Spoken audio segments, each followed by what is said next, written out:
So you have an exciting project, it sounds like. Maybe not exciting is the word, and a reflective project. How would you guys describe it? Yeah, it's exciting for me. Yeah.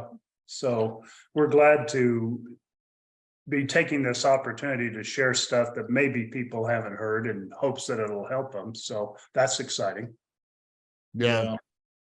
I think the one thing that Rex and I collaborated and thought, there's a lot of people who have different opinions about this case. And we feel like us together, kind of filling in the holes and maybe helping people. You're never going to make sense of it because this is a story in a case that it doesn't make any sense.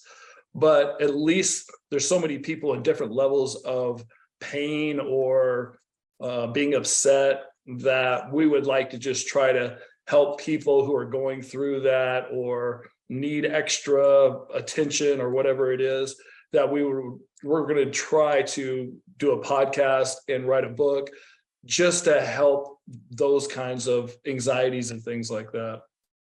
How did you guys come up with the idea to do this? Was it through the course of the trial, or has it just been something that's been in the back of your mind over the past few years?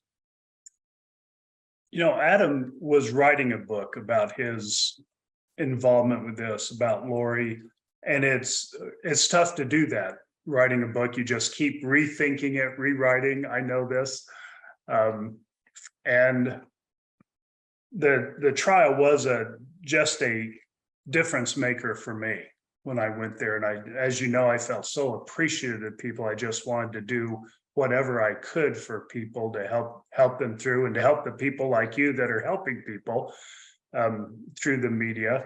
And since, as you know, Nate, and I just released a book, and I appreciate you not bringing that up at the trial, as we talked about. And knowing that Adam had that, I thought we both have the pieces that we could put out a book quickly while people are still interested, still wanting to know about Lori and about what happened. So we wanted to take advantage of the timing and see if we could help the people that are interested in this. So from what I understand, Adam and Rex, the podcast, you've recorded some of the episodes. Is it out there live now? Can people listen, or when can people go on and hear this? It's supposed to be released tomorrow, the first 2 episodes of the podcast. We're going to record some more tomorrow, so it'll be out there soon. We're only planning 10. Yeah, 10 podcasts. Okay, cool. And then the book, any plan on a release date for that? We're going to self-publish, and so, which means we don't have a clue when it'll be released. We're trying to get it done so we can get released. We're self-publishing because using a publisher delays it up to a year. Yeah. Self-publishing so we can do it quickly. We would love for it to coincide with Lori's sentencing. And so we could give our perspective on that and then get it out there for people. So that's our hope. We'll see. Rex, as you mentioned, we were able to catch up a few times at the trial as you came. Adam, were you following it much? Did you kind of unplug? I mean, what were the feelings like for you during the trial and then when the verdict came down?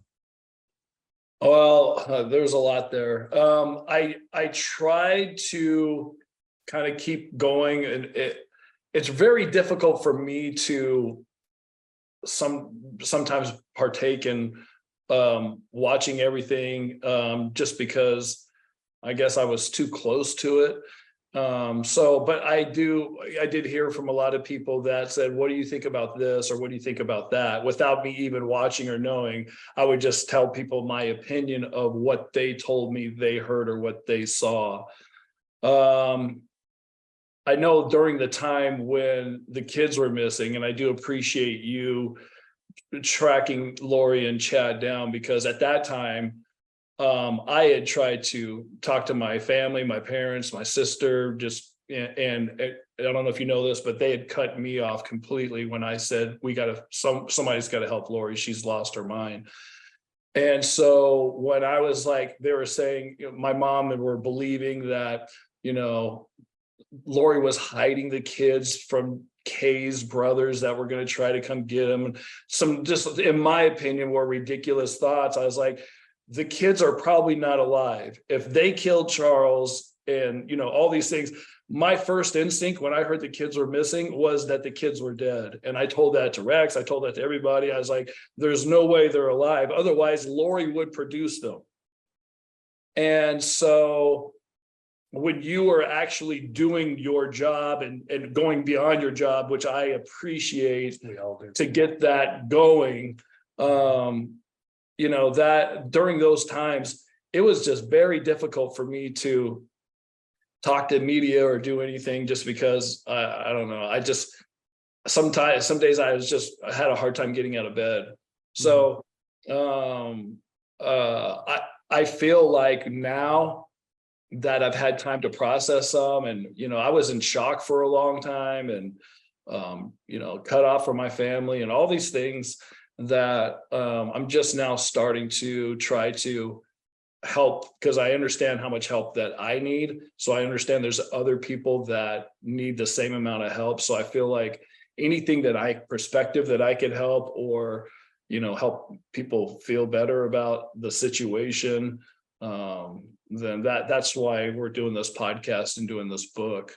And I know some people are going to be like, oh, well, you guys are out trying to make money. We're not making any money. Any money that we make goes to a nonprofit that we're trying to promote too. So, well, and going back, Adam, to before Charles was shot, I mean, it's come out that you and him were trying to do an intervention there for Lori. And obviously we saw in court that Lori had suspicions about you, and, you know, was talking with Alex, and then of course he was shot. So this goes back even to before the kids disappeared. This goes back to before the time he was shot, and you were trying to get her help, from everything I've read and everything I understand.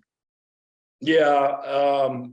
Yeah, me and Charles had called me several times. Like, everybody in our family was cut off from Lori, had everybody cut off from Charles.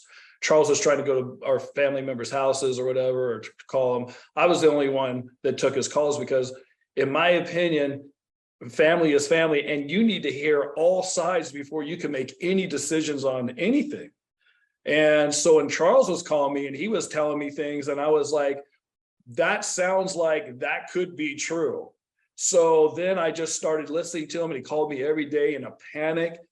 And so we were like, and the things that Lori had told me personally, I told my parents, I was like, we got to get Lori help. There's something really wrong with her. And so with all those kinds of things, when Charles, right before Charles was shot and killed, I was staying at my mom's house. I'd flown in because me and Charles were going to get Lori, try to get Lori in front of our stake president of their church, of their ward. And so we were just texting back and forth, and right before he went in, he texted me and he's like, hey, I'm here to get JJ, and Alex's car, or Alex's truck is here. And to me, I just had a really bad feeling in my stomach when he said that, because I was supposed to hang out with Alex. I was coming down there, and I told Alex, hey, I don't get to see you much. We should hang out. And he goes, yeah, you can stay at my house. I'll get you a mattress for the floor and all that. Well, when I got to town, he never returned any of my calls or texts. And anyways, all this stuff we'll be talking about in book. But I'm just saying, when Charles was there, I told him, I was like, my gut feeling was like, that doesn't seem right, Charles. Be very careful. I don't know why I said that. That was just what I felt and what I said to him in the text before he went to go pick up JJ. Then I didn't hear from him for 2 days, and I started really freaking out. So how did you learn that he had been shot and killed? It was 3 days later. No, 2 days later, I was driving to Tucson to my friend's house, Eric, and I took my son with me. And we were telling him, it was like something, I said to my friend Eric, I was like, something weird is going on. I was like, I haven't heard from Charles. And I thought, well, maybe he got JJ and he was doing stuff with JJ. And like all these things in my mind started going of like, where could he possibly be? Because I wasn't like him not to text or call or anything. And so my friend Eric said, well, what's his name? And I said, his name is Charles Vallow. So he gets on his computer and he types in Charles Vallow, and it says Charles Vallow was shot and killed by his brother-in-law. It was like in the news. And I remember I was at his house, we were sitting in his room, my stomach got a knot, I started crying hysterically, and I was like, what is happening right now? I just remember that was the worst day when I was like, oh my gosh, what is going on? And my first instinct was, and I told Eric, I was like, Lori and Alex planned to kill Charles. There's no other explanation about it. And then when I confronted my mom that day, I drove all the way back, my mom and dad, I confronted them, and they're like, oh no, Alex is a hero. He saved Tylee there was a bat, and there's this story that didn't make any sense to me. And I didn't buy it at all. And then my mom and dad and me and my son were all at her house, and we got into a huge argument, and we left, and they cut us off, and that was the end of that. Man. And the nightmare was yet still unfolding for the next, well, here we are, what, 3 years later, 4 years later. Rex, I know that you had wanted to read a victim impact statement at Lori's sentencing, but the judge isn't allowing it because under Idaho law, you're technically not considered an immediate family member. But I do want to ask you, what did you plan to say to her? What did you want to say? Thank you for the question. I didn't really want to. The prosecution asked me to write a letter. Oh, okay. Statement. And to do that, you have to fill out the forms to say, hey, I'm applying to be a victim. That is all part of the process. I see. Good to know. As you know, I'm glad to help wherever I can and provide anything. I didn't think I had much to say, but I will tell you what I said in there.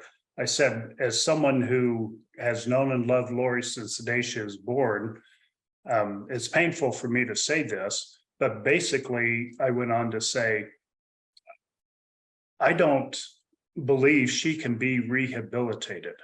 So I would be concerned about her being around anyone outside of prison at any point in her life.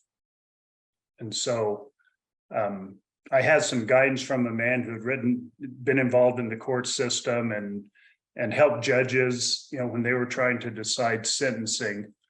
He gave me a lot of insight, and so I was only focused. I didn't know it would have been read. It would. It's academic now, but I didn't really want to be quoted in court. I'm fine. It's not a secret, but I'm fine if they did. But I was talking straight to the judge, saying this is the best I can do to tell you my own feelings. I talked to a lot of family members. I said, I'm not representing all family members, but the ones I've talked to feel the same way. We would just, we wouldn't know how to handle it if she were free amongst people, and to be in her presence or to have the possibility of crossing her. That's just not something we want to deal with. Yeah. All right. I appreciate you clarifying that. The way that it came out in court documents, it made it seem that here's the list of people that wanted to speak, or say something. But I know, some people just are submitting letters to the judge without asking that they don't be read, but just so that the judge is aware of it. Would you want to say anything to Lori? Either of you, Adam or Rex, do you guys have any desire to talk to her? At some point, the Lori that I see in court, it's not the same person that I knew. So I think it'd be very hard to even have a conversation with her, because mentally, or I just don't think that she's there. Like, I wouldn't even know what to say to her, because she's living in some kind of a fantasy world in her mind, or I don't know. I don't even know what I would say right now. And similarly, while she's in her delusion, now you can talk about light things. Her mom talks with her regularly, I think once a week. But it's not substantive. It's not about the case. It's not, you can't say, do you regret this? Or how do you feel about that? It's just very superficial. Because with that disorder, I understand delusion disorder. When you get into their delusion, it's all about the story that they have made up to believe. And so I don't think I could have any impact or any influence with her. You know, I could talk about the weather and things with her, but as far as having any impact or helping her in any way or helping anyone else understand why she did what she did, I don't think that would come out of a conversation with her. Rex, I remember you telling me how, in a way, it was therapeutic for you and your daughters to be there at the trial and talk about what happened at the end of each day. Is that one of the hopes for both of you with the podcast and the book, to kind of, they always say talking about things help rather than keeping everything inside? Is that one of the goals as well? Yeah, and we talked about that too, like writing a book, which both of us have written a book before. There is some kind of therapy that comes from writing a book and releasing things that are inside you. So that's definitely one. Podcasting obviously is, you know, you're talking about the stories and listening to stories as well. And I think talking it out, even like right now, there's some kind of relief to talk about things that have happened to me or to our family. So definitely, I think necessary for us. And I know there's lots of people that go to therapists, and, you know, I probably should be going to a therapist at some point, but I haven't yet. So I feel like, you know, this is at least one way to relieve some of the pain or some of the sorrow or understanding that, you know, that we have inside of us. And it is therapeutic. Good grief, just listening as we've done the first 2 episodes of the podcast. I didn't know some of the stories Adam was telling. So, and that's therapeutic for me to hear that. That's why we're hopeful that's going to help other people also. All right. Tell me the name of the podcast, and has the book been named yet? It hasn't been named. It'll probably be something similar. But the name of the podcast is Kylie and JJ's Silver Linings. Good title. And I imagine the book might have something along those lines, the title. Yeah, it may be the same title, would have a subtitle, something like what we can learn from the voices inside Lori Vallow's head. Because we do want to bring out that component of it. I'd written about something similar in the book that I had just released before the trial, about everyone has that battle between light and dark inside of us, you know, good and bad, whatever it is. And so that's what we refer to as the voices in our head. And Lori just took that battle to an extreme, so she becomes an extreme bad example. But we can all relate to having to deal with that battle, and any insights we can gain from Lori's extreme situation to help us in our battles is beneficial. Yeah. By all accounts, and from what I've heard, it sounds like she is still very much in line with Chad, in love with Chad. You know, wants him to, I don't know, be freed or whatever, doesn't think he's guilty. Do you all hope that there is a trial for Chad Daybell? I know a lot of people hope that he just settles so that we don't have to go through this again. The other train of thought is make him go there and hear all the evidence against him. What do you guys think? Whatever. I feel like it's whatever is supposed to happen will happen. The judicial system with Chad. I mean, I've never met Chad. I don't know him. I just know what he's done with my family members. I don't know. As long as he rots somewhere for the rest of his life, we're fine with whatever process gets him there. That may be a little harsh, but good grief, look what he did. That's how we feel. And not to put Lori or Alex off the hook either, because they fell for everything that he was saying and they jumped all in. So I mean, everybody has choices to make in life, and when you make choices, you can't, like Rex says in his book, you can't choose the consequences, you know, with those kinds of decisions. So I just want justice to happen, both on this, on this earth. And if you believe in the afterlife, I feel, in my opinion, I feel like if you believe in Jesus, that Jesus is going to make everything the way it's supposed to be. And I trust that 100%. Me too. And I'd like to weigh in on the question about Chad being tried. I just think of his family. I don't know any of them except a cousin that I met there at the trial.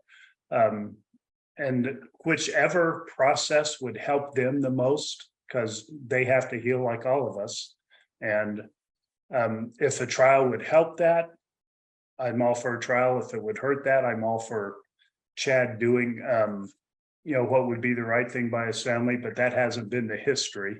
I don't know if Chad's in the same delusion disorder as Lori is. I think he's in a slightly different place because I believe he's willing to throw Lori under the bus.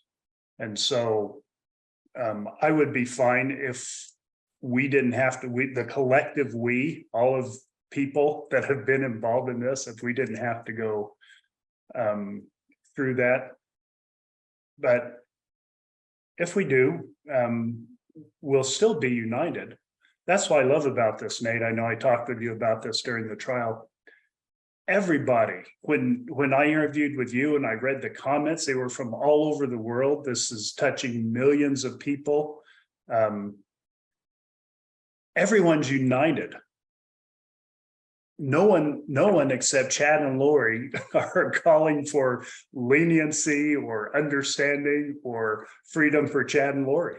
We're all united in finding justice for the victims of this tragedy. And we don't care. It's so uniting. We don't care what the other people's politics are or their stance on the social issues of the day. We're all united wanting justice for these victims. That's a silver lining. I love that. So I think that's going to carry on throughout the entire process until, the day of their demise.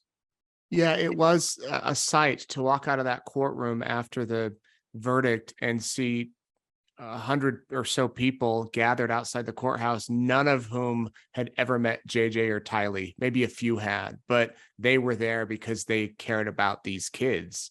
And you're right that it kind of, in a horrible, nice way, I guess, if that's how you could say it, brought people together. And speaking of bringing people together, I know that I hope it's not too personal of a question. How is your family now? I mean, has there been able to be some sort of healing after, all of the division of the past few years, or is that a process? It's definitely a process, but, I moved to St. George and I was living here for 8 months, doing a radio show where my parents lived here, and we did not talk because there was a cutoff, and I believed one thing and they believed Lori's stories or whatever, and they believed another thing. Well, when the kids were found, Rex had called me and said, hey, I think it's time that we go to your mom's house and we have a sit down, and I'll be there to mediate it, because I hadn't talked to my parents in a long time. So that's when that started. And that, I remember that was a very emotional day and very, a lot of feelings were said, and it's been continually, I'm a forgiver. I have to forgive, for my own personal things. I can't let things built up inside me or it just tears me apart. So for me, I have to start forgiving people. So I told my mom and dad, I forgive you. Let's try to move forward. So over the last year and a half or whatever it's been, 2 years, that I've been, going to their house on Sunday to eat dinner, and, they come to some of my pickleball games, and I've seen Summer a couple of times, and I've texted her. And so we're trying to rebuild it, but it's never going to be the same. But forgive wise, I forgive because I have to forgive. And I feel like it's the only way that I can live my life. So a lot of people were mad at me that said I should not forgive. And so I can see, I get both sides of that. And the extended family is doing as you would imagine everyone's healing, not only family members, everyone that's touched by this, but speaking of family members specifically, everyone's healing different. And the good thing about this healing process is everyone can have their opinions, everyone can voice them. And even, when it's family, it's even almost okay to irritate each other about it and to have a little friction, but to be able to still communicate about everything else. So that type of healing will be a process and is still going on. I wouldn't say the family's united by any stretch, but I think there has been a tremendous amount of healing. Following the example of Adam and his parents, that was the biggest riff, I believe. And, for them to be making that effort is a great example for all of us. Yeah. Well, I can tell the podcast is going to be great to listen to, because just in chatting with you guys, that there's a lot of key, nuggets that you've shared. So thank you very much, Rex. People are going to be asking, well, what's the name of his first book? And you were kind enough to give me a copy, and it's escaped my mind. But tell everybody the name of your first book that came out and where they can get it. Yeah, they can get it on Amazon. It's an Amazon bestseller. I'm glad to say it's called Create the Life You Crave. That's right. And if you have time for one little vignette from that, Please. I didn't name Lori in the book, but I was thinking of Lori when I wrote this segment, because I'm talking about following your conscience, your internal guidance system. I refer to it that way. It's not a religious book by any stretch, but when I was writing one part, I said, when you're following your conscience or your internal guidance, you're talking about voices in your head. And of course, I'm thinking about Lori when I'm writing this, because she's such, again, an extreme example. I said, so there's a way you have to deal with that, and here's how to deal with it. And I didn't follow through and use Lori as an example in the book, but I was sure thinking of her, knowing that some people don't quite get that battle, or they let one part of them go to an extreme, as Lori did. So maybe doing another book so now I can tell the story and name names instead of just referring to that battle. Right. Yeah. Anything you guys want to add? I don't know. There's just a lot of people that have lots of questions about this whole situation and who Lori was before all this. And so I think in our podcast and in our book, we'll try to let people know, because I know every family has problems and has issues and has division, and people don't talk to each other. And one of the main reasons I started writing this book is for families that cut each other off. I just feel like that's such a bad thing to do, to cut family members off instead of trying to find a truth or investigate, or and a lot of families like sweep things under the rug and never talk about it again. So I think at least those are the kind of things that I want to present to other people who maybe have gone through similar, not this case, obviously there's nothing really like this case, but similar family problems where people get cut off. I would try to hope that we can help with that if that ever happens again, by listening to our podcast or reading our book. And I imagine too, you'll talk about Alex, your brother, and Rex's younger twin, as they sometimes said. Yeah, they do look a little bit alike sometimes. A lot of times people, when I was growing up, my mom and other people are like, you look just like Uncle Rex. I'm talking about me. So me and Rex, I guess when Rex was younger, we looked more alike. And now that Rex is older and Al is older, I guess they look more alike. I'm not sure how that's transpired. I think it's the hair thing. Is it the hair thing? Yeah. That's true. They were just telling you that when they were trying to belittle you. Oh, is that what it was? There you go. So, okay. Friday, June 30th, the podcast should be available, all platforms, podcast platforms. All platforms, right. Mm-hmm. Okay. And again, the name of it? Tylee and JJ's Silver Linings. Silver Linings. And we'll take a listen. Looking forward to hearing it.